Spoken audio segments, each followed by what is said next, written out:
नमस्कार, मैं हूं आपके साथ वैशाली और आप देख रहे हैं अनंत टीवी लाइव। आइए बढ़ते हैं खबरों की ओर। भोपाल मध्य प्रदेश के मुख्यमंत्री मोहन यादव ने कहा, आपातकाल दिवस एक काला धब्बा है, गणतंत्र के मुंह पर तमाचा है। कांग्रेस ने 1975 में 25-26 जून की रात को आज ही के दिन आपातकाल का ये कलंक लगाया था। इंदिरा गांधी ने कोर्ट के फैसले के बाद ऐसा किया था। कांग्रेस अपने निजी फायदे के लिए कभी कानून व्यवस्था या नियमों का पालन नहीं करती। आज ग्वालियर में कांग्रेस के साथी बाबा साहब अम्बेडकर के लिए घड़ियाली आंसू बहा रहे हैं। बेहतर होगा कि वे कांग्रेस के पिछले पापों के लिए माफी मांगे। पर तमाचा कांग्रेस ने आज ही के दिन 1975 में 25 और 26 की रात ये जो कलंक लगाया था, इंदिरा गांधी जी ने अपने चुनाव हारने के बाद कोर्ट के द्वारा दिए गए निर्णय के परिप्रेक्ष्य में, चूंकि कोर्ट ने उनके चुनाव को अयोग्य बताते हुए राजनारायण जी को विजयी श्री देने का निर्णय सुनाया था। लेकिन जैसा कि होता आया, कांग्रेस हमेशा अपने व्यक्तिगत स्वार्थ के लिए कानून, संविधान, व्यवस्था, किसी नियम को नहीं पालन करती है। और अंबेडकर जी के लिए आज ग्वालियर में कांग्रेस के मित्र घड़ियाली आंसू बहा रहे हैं। वो बेहतर होगा कि उपवास में याद करें कि अंबेडकर जी को जीते जी उनने कितना त्रास दिया है। अंबेडकर जी को जीते जी जिस संविधान निर्माता ने संविधान बनाया, उसको उस निर्वाचन की प्रक्रिया से उस पार्लियामेंट में भी नहीं जाने देने का पाप अगर किसी के सिर पे है तो कांग्रेस के सिर पे है। कांग्रेस ने उनको एक भी चुनाव जीतने नहीं दिया।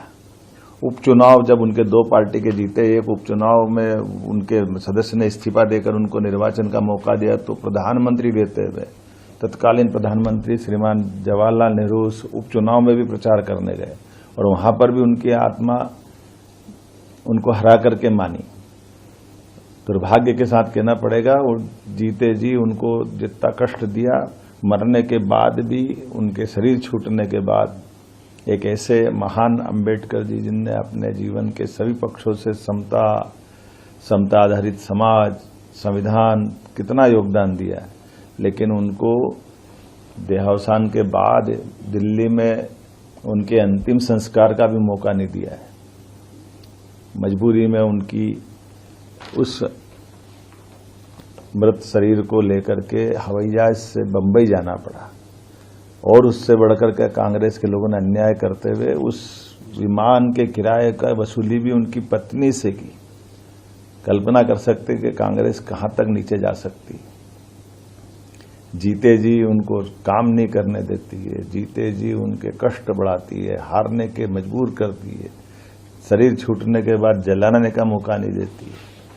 जिस विमान से ले जाते हैं उस विमान का किराया उनकी पत्नी से वसूल करती। तो आज का दिन अच्छा है, ग्वालियर में कांग्रेसी मित्र उपवास कर रहे हैं। बेहतर होगा कि वो अपने उस कांग्रेस के अतीत के पापों की क्षमा प्रार्थना करें।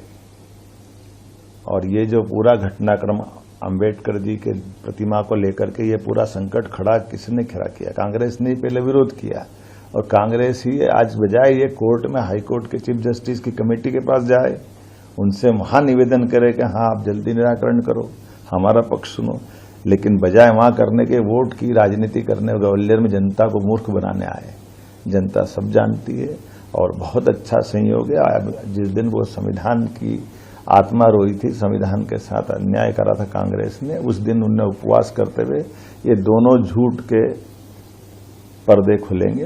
अंबेडकर जी के साथ उनके द्वारा किया गया अन्याय और संविधान के साथ, संविधान में संशोधन 42वां और 39वां, जिसके आधार पर इंदिरा गांधी जी ने अपने आप को प्रधानमंत्री पद को सभी न्यायालयीन कार्रवाई से ऊपर मान लिया था। ऐसा तो कभी हुआ ही नहीं, जिसको सहायोग कमीशन ने बाद में सिद्ध किया कि हाँ ये गलत हुआ है।